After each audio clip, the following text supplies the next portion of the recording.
On today's episode of Film Talk with Jordan Ramirez, my film review is The Red Shoes, followed by my segment, Allow Me to Explain. And it all starts right now.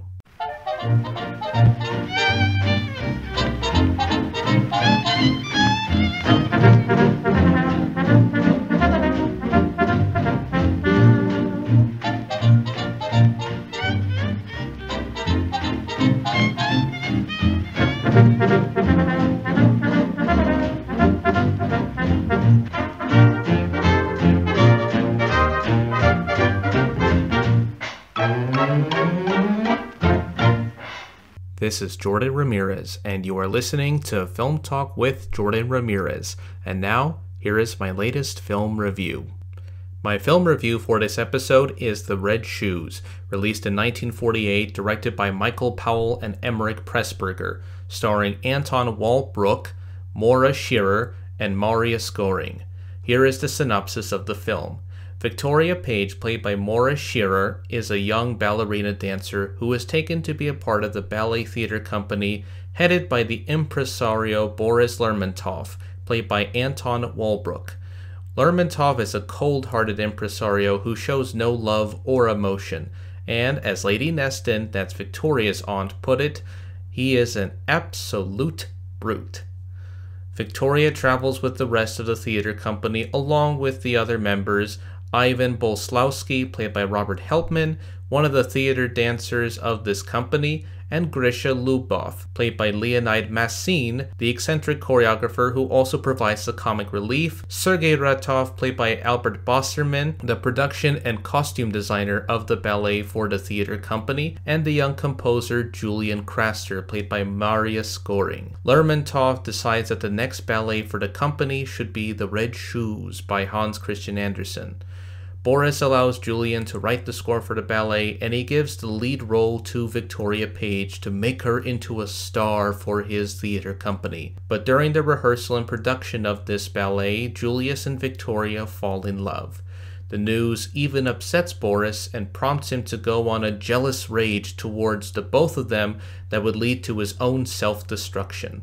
Victoria will learn the sad truth that once Julius will be let go from this production, that she will have to make a decision to choose between the man whom she loves or the profession that she would ultimately die for, dancing. So what do I think of this film? I saw the film as an interesting character study of the impresario Boris Lermontov. I thought it was more of his picture and not, let's say, Maura Shearer's character Victoria Page, but it could be a little bit of all three of them. Walbrook's characterization of this impresario, he is eccentric, cold-hearted, dismissive, rude, and somewhat sadistic. Boris, in the beginning of this film, when he does attend the ballet Hearts of Fire, he is only seen behind the curtain, but with his hand being visible to write down on a piece of paper, showing his hinted nature early in the film. But when he attends Lady Neston's party to watch the young dancer, Victoria, perform, Lady Neston was asked what she thinks ballet is, and she puts it as a poetry of motion, to which Boris, with a sort of sardonic response, says that it is much more than that. He considers it to be a religion that should not be sullied or tampered with by someone who is not familiar with the profession. To me, he is not only rude to some of the characters in the stories, but he also could be masochistic, showing his sort of demonic side of his character when addressing to other co-stars in the picture. Another thing that I took note of, that whenever someone within his theater company is engaged without his own knowledge, that he sometimes goes on an emotional rampage. He reminds Victoria that you cannot choose two loves when you are committed to a profession. You have to choose one or the other. He feels this way from the original ballet dancer Irina Borinskaya, played by Ludmila Churina, when she at first was known for being tardy for dance rehearsals in the film, but during the tour across Europe, she announces her engagement, which somewhat surprises Lermontov with a muted expression, and he initially dismisses her because of this policy that he made. The decision that he makes towards Irina would later be foreshadowed by the future relationship and marriage between Julian Craster and Victoria Page. Lermontov is also somewhat obsessive with the decisions that he makes when someone has done a successful job that pleases him. He's also very meticulous. I'll give you an example. In a scene that takes place during a dress rehearsal of the Red Shoes, there is a disagreement between Julian and Victoria over the pace and tempo of the score that leads into an argument that makes Lermontov giddy with glee of what he wants from her. That expression, that behavior, those emotional responses is what he wants. After the success of the Red Shoes, he decides to use her as the lead in all of his other ballet productions to make her into a star dancer. He wants her to dance and dance and dance like no one has ever danced before. One of the most revelatory moments for me to watch is when he is seething with jealous rage after he reads the telegram about the marriage between Julian and Victoria, that he starts hitting this telegram with his bare knuckles, and he looks himself in the glass mirror and he starts to break it with his fist in a sadistic rage. The relationship between Victoria and Julian, at first, when I saw it, it felt annoying to the both of them at first and to the audience. But when she starts to eat her breakfast with Julian, playing the piano, at first it starts to become antagonizing. But later, throughout the course of the film, like in the dress rehearsal process, it becomes an issue with the tempo and pace of the score that leads to shouted and heated arguments. But tensions start to cool once the ballet is finished, and they start to fall in love with each other. The relationship also poses a problem for Lermontov, who sees it as nothing more than clouding her creativity and her ability to become a successful dancer in this profession. The film overall is pretty good, but it does tend to lag with some of the dialogue and ballet sequences in my view. But the main plot narrative involving the Red Shoes ballet does not arrive until at least 41 minutes into the picture. My original assumption when I was watching the film was that the Red Shoes would be focused entirely on that fairy tale. Instead, it took a swerve turn and focused on the main characters in the story set in 20th century England before we get to the main narrative. That made me feel convinced that this was more of a character study narrative than a fairy tale fantasy picture. The moment when fantasy and reality are blurred does occur during the Red Shoes ballet sequence. It is a film that delves between the duality of art and reality that comes to a head near the end of this film. The basis for the Red Shoes began as far back as the early 1930s from producer Alexander Korda. Korda originally wanted to make a biopic about Nijinsky, but never happened. A few years later, Korda wanted to make a film for his future wife, Merle Oberon, along with Michael Powell. The project was unfortunately abandoned, and Korda shifted his focus to The Thief of Baghdad, released in 1940. By 1946, Powell and Pressburger, then a big directing duo team, bought the rights to the screenplay from Korda that Powell had co-written for £9,000. Powell mentioned that the original screenplay featured more dialogue and less story. One of the original characters that was in the script that ended up in the final film was the character of Boris Lermontov, who was inspired by Sergei Diaghilev, the impresario who founded the Ballet Russe. One example of art imitating life that ended up in the script and the final story was that Diaghilev saw the young 14-year-old ballet dancer named Diana Gould, and she was being partnered with Frederick Ashton during the premiere of their first ballet, Leda and the Swan. Diaghilev invited her to join his company, but he died before that would occur. For the casting of this film, Powell and Pressburger relied on casting dancers who could act than the other way around. In order to make the ballet company in the film look realistic, the film production company used many dancers from the Royal Ballet. For the role of Victoria Page, Powell and Pressburger wanted an experienced dancer who could also act as well. Robert Helpman, who also acts in this film, recommended Morris Shearer to Powell and Pressburger. At the time, Shearer's stardom as a ballerina dancer was on the rise, and after reading the script, she declined to be in the film. She stated that it would negatively impact her career, but she also had issues with the realistic depiction of the ballet company in the script. Utterly unlike any ballet company that there had ever been anywhere. She refused to participate in the film and wanted to distance herself away from the project. Powell and Pressburger decided to next test American ballet dancers Nana Gallner and Edwina Seaver. Unfortunately, their acting proved to be unfavorable to the directors, and just when Powell and Pressburger were going to test screen a few more actresses, Shearer changed her mind.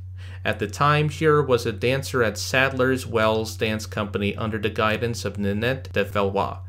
Her dance teacher gave Shearer her blessing to accept the role, and she did. For the role of Julian Craster, Marius Goring was cast. Goring at the time was in his mid-30s, and one would think that he would be too old to play this role. However, Powell and Pressburger were impressed by his tact and unselfish approach to the craft that led him to accept the part. Powell and Pressburger next cast Anton Walbrook as Boris Lermontov for some of the same reasons similar to Marius Goring, since they felt Walbrook was a well-mannered and sensitive actor who could support Shearer through their emotional scenes together. The other dancers who were cast in the film included Leonid Massine, who also serves as a choreographer for this film as Grisha Lubov, and Ludmila Cherna as Irina Boronskaya. Filming took place in Paris, France in June 1947 and lasted until early to mid-August. Jack Cardiff served as the cinematographer for this film. Other filming locations included London, Monte Carlo, and Côte d'Azur. Some of the other sequences were filmed inside Pinewood Studios in England. The shooting schedule went over budget at 24 weeks instead of 15 weeks within the final budget, totaling over £500,000. John Davis, who was the chief accountant of the Rank organization, forced a £10,000 pay cut to both Powell and Pressburger's salaries since the film went over budget. Since filming went beyond schedule, Powell and Pressburger promised the cast and crew a fortnight's holiday in September. The choreography of the film for the ballet was led by Robert Helpman, while Leonid Massine created his own cinematography for his character. To conduct the score, Brian Easdale was brought on forth this project. He composed an original score of the film with the exception of the Red Shoes Ballet. The score was written to fit the cinematic design. Easdale composed the score for its central ballet sequences from drawings and storyboards that were approved by Robert Helpman that was put in correct order for this sequence. The film had its London premiere on July 22, 1948, and its general release on September 6 that year in the United Kingdom. The film didn't premiere in the United States until October 22, 1948 in New York. While the film was a financial disaster, it still managed to be the 6th most popular film at the English box office in 1948. The Rank organization did not understand the artistic merits of the film that led to the end of the partnership between the Archers and Rank, according to Michael Powell. When the film premiered in the United States, it earned $2.2 million in rentals and played for a total of 107 weeks up until November 1950. Universal then took over the distribution rights in 1951 when it was re-released. Critical reaction to this film was mostly mixed. The mixed reviews mostly came from ballet and film critics.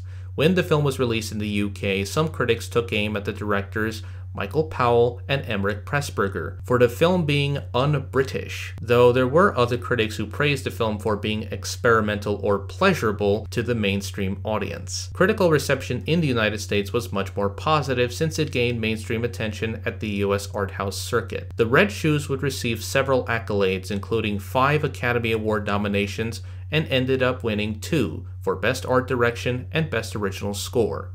After its initial release, the film developed a cult following and even has its own fans. Brian De Palma, Martin Scorsese, who is a huge backer and supporter of the work of Michael Powell, Francis Ford Coppola, and Steven Spielberg.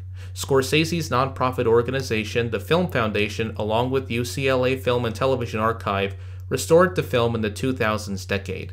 The process took 3 years, and it was shown its world premiere at the 2009 Cannes Film Festival. The last things that I will say about this film is that while I did get sidetracked by the first 41 minutes of the film that was filled with backstory and some of the moments of the film that just lagged to me as I watched it, was an overall joyous experience. The dizzying and nightmarish color cinematography by Jack Cardiff that makes this film stand out during this period of the post-war era in England. The performances by Anton Walbrook, Maurice Shearer, and Marius Goring were enjoyable to watch, but mostly Walbrook's performance.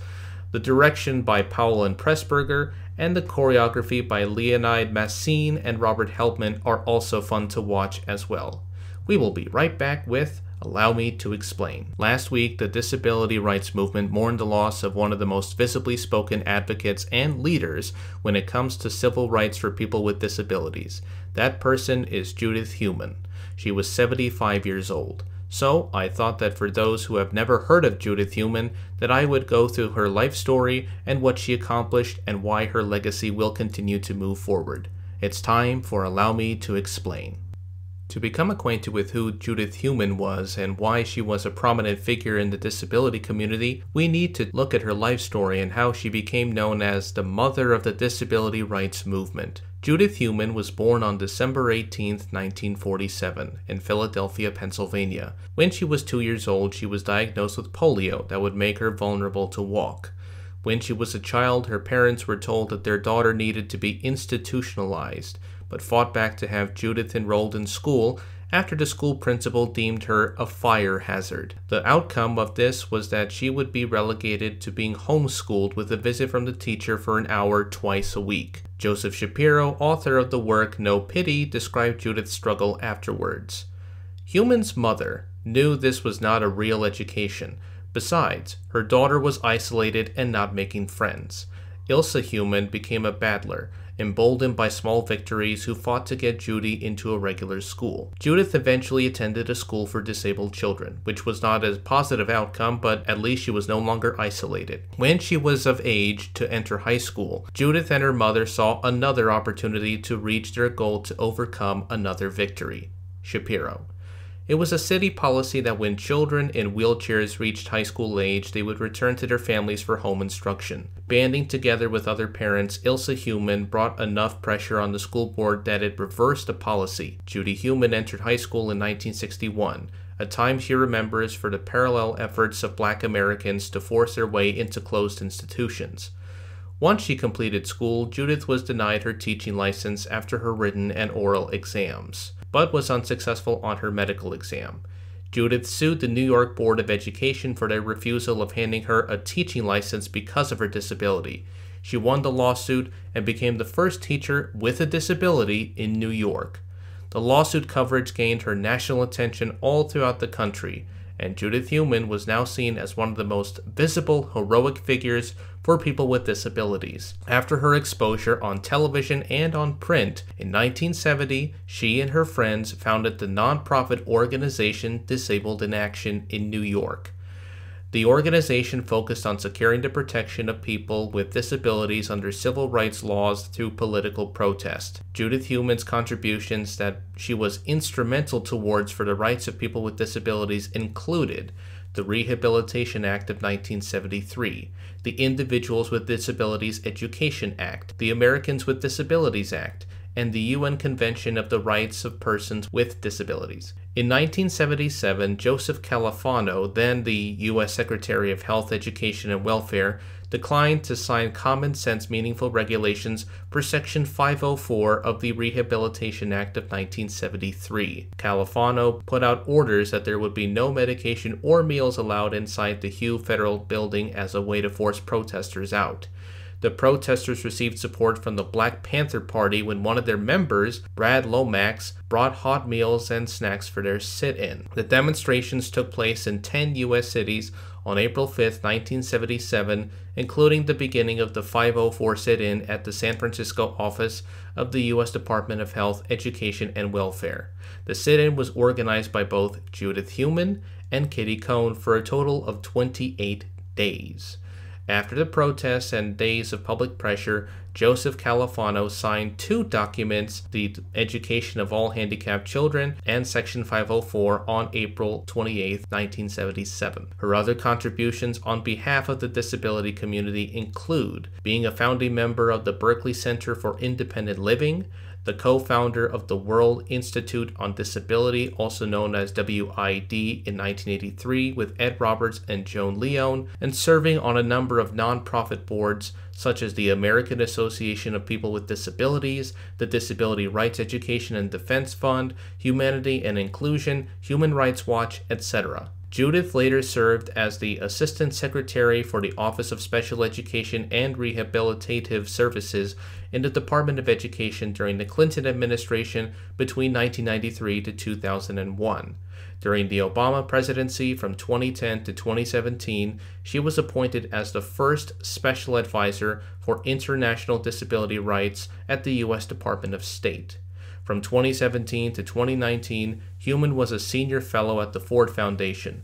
Her tenure there was to help advance the inclusion of people with disabilities in the Foundation's work. Heumann made numerous appearances as an interviewee or subject in television programs and documentaries about her lifelong advocacy work. Some of her media appearances include a TED Talks in 2016, The Daily Show with Trevor Noah in 2020, and was one of the main subjects in the 2020 documentary Crip Camp, A Disability Revolution, that was nominated for an Academy Award.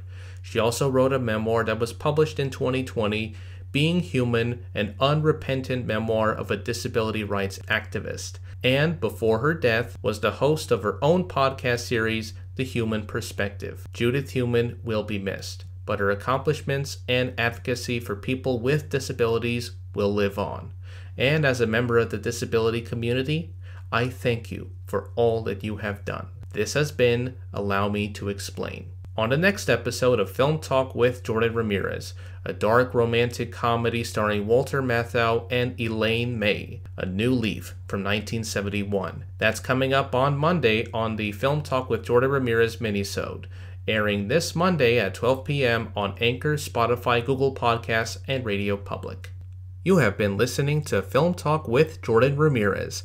This series is now available to listen to at 4 p.m. on Anchor, Spotify, Google Podcasts, and Radio Public every Friday. And just as a reminder to make sure to like and subscribe to my podcast on Spotify.